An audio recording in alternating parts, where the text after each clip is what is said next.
Friends, நம்ம இன்னைக்கு வந்த ஊர் தான் முதலூர். இந்த ஊரோட வரலாறையும் முக்கியமா இந்த சர்ச்சோட வரலாறையும் பார்க்க போறோம். வாங்க வரலாறை பார்க்கலாம். எங்களுடைய இந்த முதலூர் 1799ஆம் ஆண்டு தாவீது சுந்தரானந்தன் என்பவரால் தோற்றுவிக்கப்பட்டது. பக்கத்தில் உள்ள கிறிஸ்தவர்கள் எல்லாம் துன்புறும் பொழுது அவர்களை காப்பாற்றி அவர்களுக்காக குடியேற்றப்பட்ட முதல் கிறிஸ்தவ கிராமம். அதனால தான் இதற்கு பெயர் முதலூர் என்று பெயர் வந்தது. இப்ப இருக்கிற ஆலயம் 1883ஆம் ஆண்டு ரெவரண்ட் ஹெச்பி நார்மன் அவர்களால் கட்டப்பட்டது. இந்த ஆலயத்தினுடைய மகிமை என்னவென்றால், எல்லா இடங்களிலும் நீங்க 7 என்ற பூரண எண்ணை காணலாம். 7 தூண்களில் 7 வளைவுகள் இருக்கும். ஆல்டருக்கு போகும்போது 7 படிகள் ஏறி போற மாதிரி ஆல்டருக்கு கட்டப்பட்டிருப்பாங்க. இவருடைய கோபுரம் 1929ஆம் ஆண்டு ஊர் மக்களால் கட்டப்பட்டது. நார்மன் அவர்கள் 2 தட்டோட நிப்பாட்டி விட்டாங்க. ஆலயத்தின் பிரதான வாசலில் மற்ற எல்லா வாசலையும் பார்த்தோம்னா ஆட்சிகள் 7 தான் இருக்கும். 7 குத்து விளக்கு இருக்கும், 7 மெழுகுவர்த்தி இருக்கும்.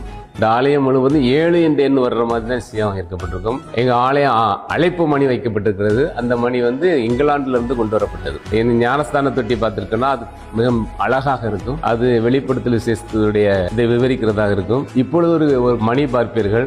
அந்த மணியானது எங்களுடைய 100ஆண்டு விழா கொண்டாடும் பொழுது மூக்குப்பிரியில் இருந்த ஒருவரால் வடிவமைக்கப்பட்டு இடையில் விடப்பட்டது. பிற்பாடு நாசரேத் ஆர்ட் இண்டஸ்ட்ரி ஸ்கூல் பள்ளியிலிருந்து அதை முழுமைப்படுத்தி இப்பொழுது 4 பக்கமும் அது மணிக்குடியாக தெரியும்படியாக வைக்கப்பட்டிருக்கிறது.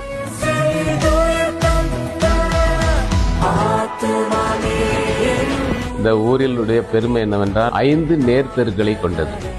5 தெருவும் ஆலயத்திலிருந்து சேர்கிற விதமாக, மக்கள் சேர்கிற விதமாக அமைக்கப்பட்டது. அந்த காலங்களிலே துன்புறுத்தப்படும் பொழுது அவர்களை பாதுகாக்க, அவர்களை தாக்க அல்ல, அவர்களை பாதுகாப்பதற்காக, எங்கள் மக்களை பாதுகாப்பாக தாவீது சுந்தரானந்தன் அவர்களால் தடிக்கம்பு சேனை என்று சிலம்பாட்டம் சொல்ல கொடுக்கப்பட்டது. அதுபோக இப்பொழுது எங்கள் ஊரில் களியல் மிக சிறப்பாக ஆடுவார்கள்.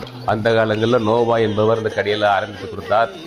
தொடர்ந்து இந்த காலத்து பிள்ளைகளும் அதை தொடர்ந்து கடைபிடித்து வருகிறார்கள்.